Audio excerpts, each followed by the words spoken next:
I, 46 male, am getting married to my fiancée, 39 female. We've been together for 3 years. I have 2 stepdaughters, 18 female, 9 female, from previous relationships. My youngest's mother left when she was 6.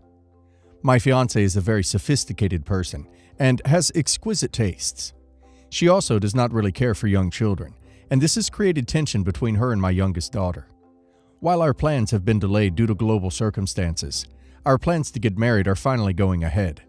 It's going to be a very lavish and expensive wedding. Due to the nature of the wedding and my fiancé's preferences, our wedding is also going to be child-free. We will, however, be inviting our oldest as she is no longer a child, and because unlike my youngest, her and my fiancé get along well. However, I didn't realize that my youngest expected to come to the wedding. She tried to tag along with my fiancé and oldest when they were going shopping for a dress for my oldest, because she thought she was going to need a dress too. I explained to her that the wedding was going to be for adults only, and that she wouldn't be attending. She started crying and getting mad, which stressed out my fiancé. She has been distraught about this for days and hasn't let go. My parents came by to visit today, and my youngest told them what had happened. When they asked for clarification on the situation, I explained to them that my daughter wouldn't be attending the wedding because the child-free rule applied to her as well. Besides, this wedding would not be suitable for a child, and I don't want my fiancé to have to deal with my daughter on the most important day of her life. My parents told me I was being a terrible father by prioritizing my fiancé over my daughter, and that on the day of the wedding, they would take my daughter out for a special day, which means they wouldn't be in the wedding. I told them they couldn't do that. Even if they didn't attend the wedding, I wouldn't let them take my daughter. This has become a bigger conflict than I intended. My fiancé and I both think we're in the right for wanting a child-free wedding, but it appears I may lose my parents from the wedding over this, and I want to know if I'm in the right or not. Am I the a-hole? Yeah, dude, if your fiancé and a 9-year-old don't get along, that's because of an issue with your fiancé. How can you even say, unlike my youngest, her and my fiancé get along well? She's 9 years old. She is a child. It's not up to her to get along with your fiancé. You're the a-hole. You have kids, are marrying a woman who doesn't like kids, are surprised that your younger daughter, who will be a family unit with you and your fiancé, would like to go to the wedding.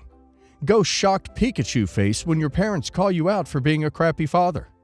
What better way to let your kid know that they don't matter than to not include them to the ceremony celebrating your union to her new parent? Solid gold a-hole. You're the a-hole, OP. What do you do for an encore? Drop your youngest at a bus stop and wish her good luck in her new life?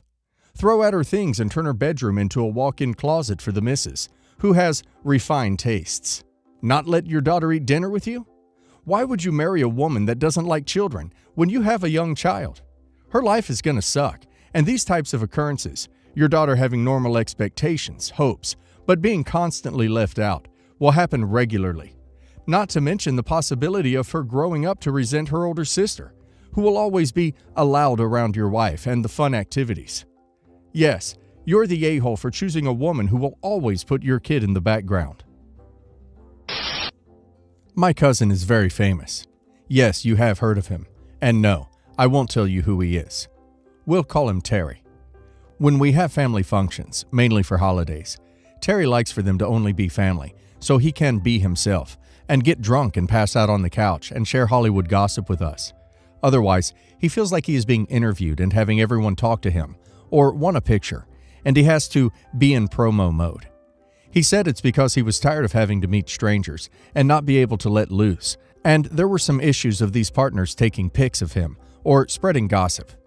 I hated this at first because I would be dating some chick and she would want to get to meet him, and it's awkward to tell them that they can't come to family events, and they get mad that they never get to meet him. My Tinder has a pic of me with Terry. But I get it, so I was fine with it. Until this year. I began dating this chick in August. I couldn't bring her to Thanksgiving. Fine.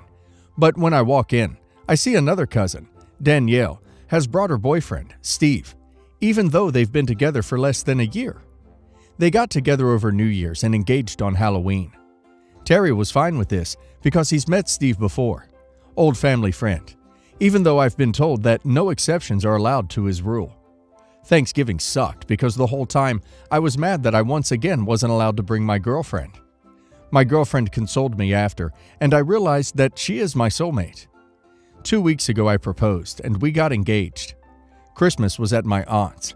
I'm a believer in ask for forgiveness, not permission. So I brought my fiancée because she had nowhere else to go, and I wanted her to meet my family. We walk into the house, and all hell breaks loose. Everyone was asking who she was and scolding me about the rules, and Terry flipped out. He was already buzzed and looked 20 pounds heavier than he usually presents himself, and started yelling at me for doing this to him.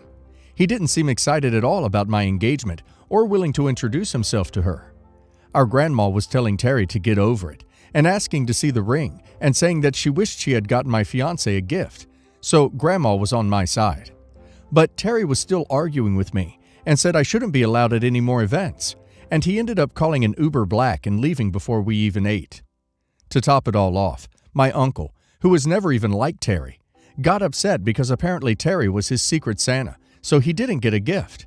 So my uncle started blaming me for ruining Christmas.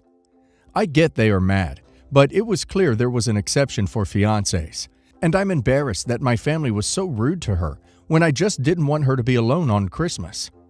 Am I the a-hole? A-hole enthusiast 9. You're the a-hole. You could have asked.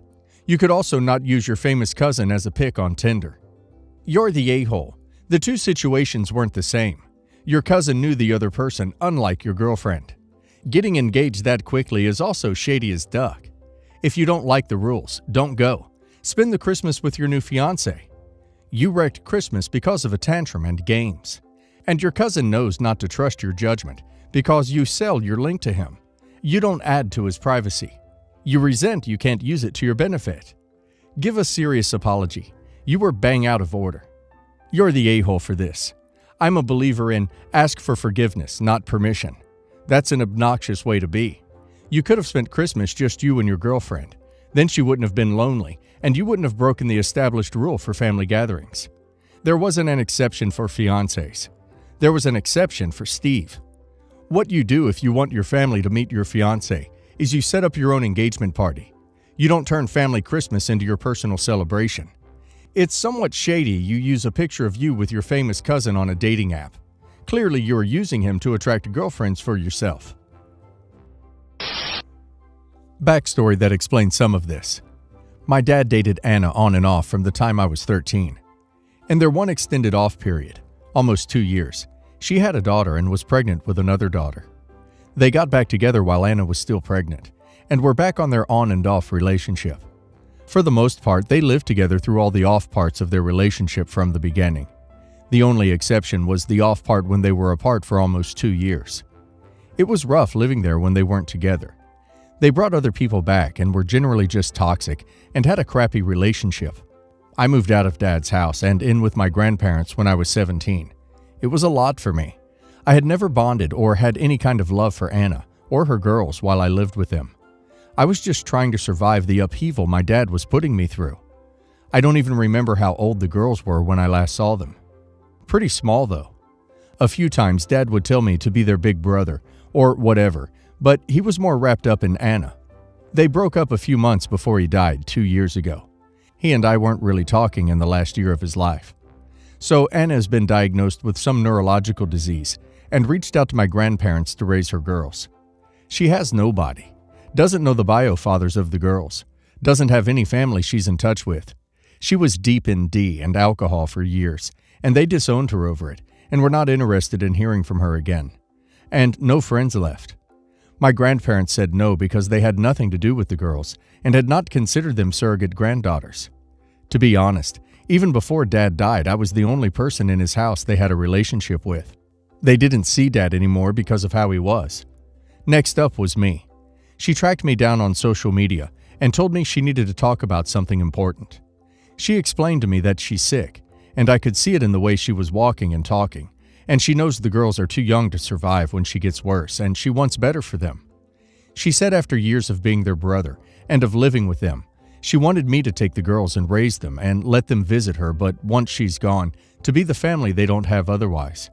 I was shocked, and even a little pissed if I'm honest, because Anna was asking for something huge for me for people who were essentially strangers. We were never a family, but she was acting like we had been at some point.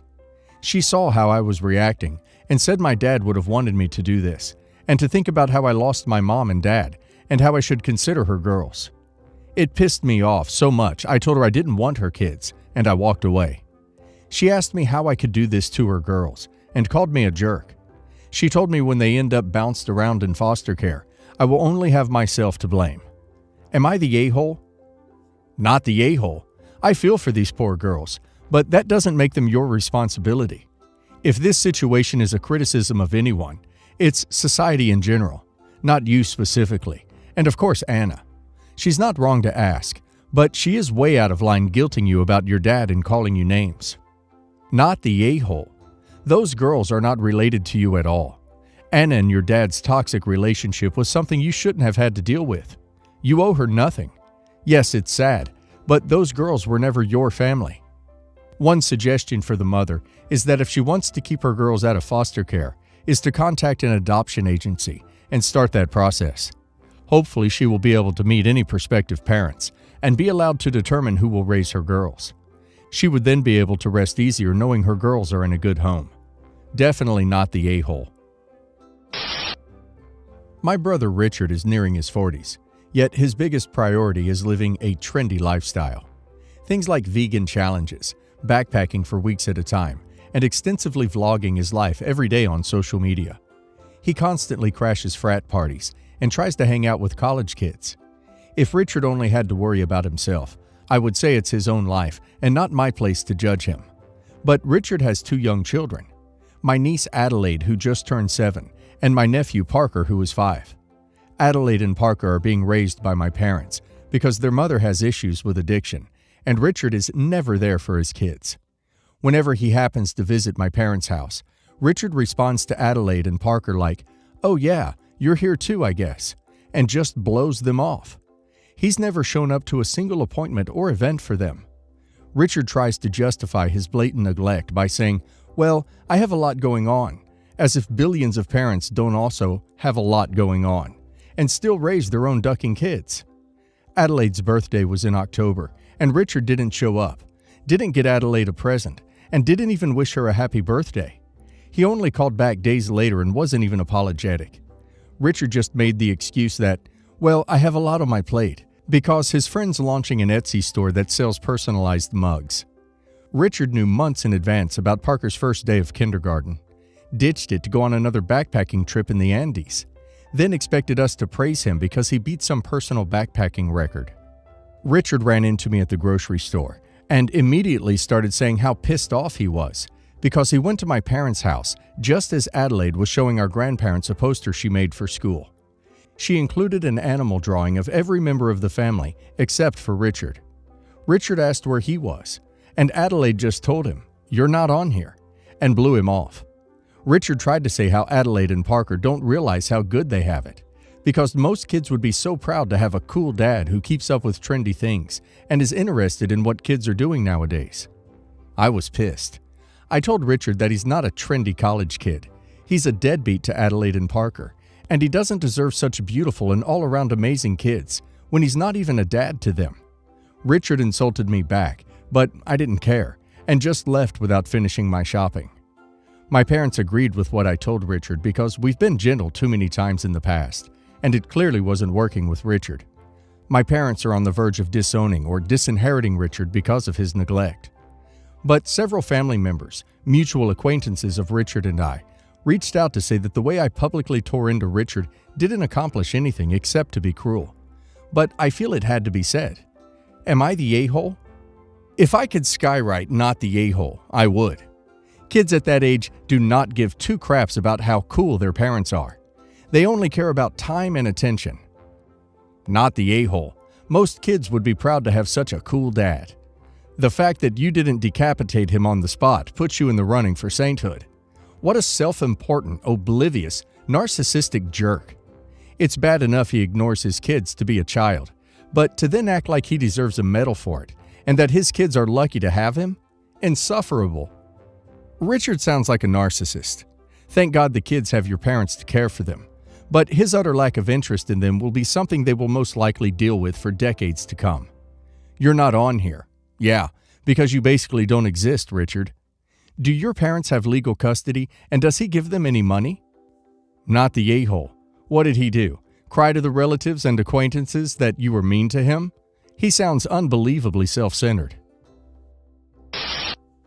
My fiancé and I, 28 female and 29 male, recently moved in with my mom.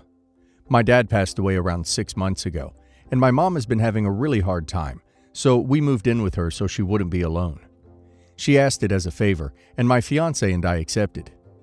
Co-living with my mom isn't ideal at all, because she's overall a very controlling person, but we mostly try to ignore her tantrums and keep the peace, so she can overcome her grief the easiest way possible. Few notes. My mom doesn't pay anything from her own pocket since the day we moved in. Everything in the house is paid by my fiancé and I.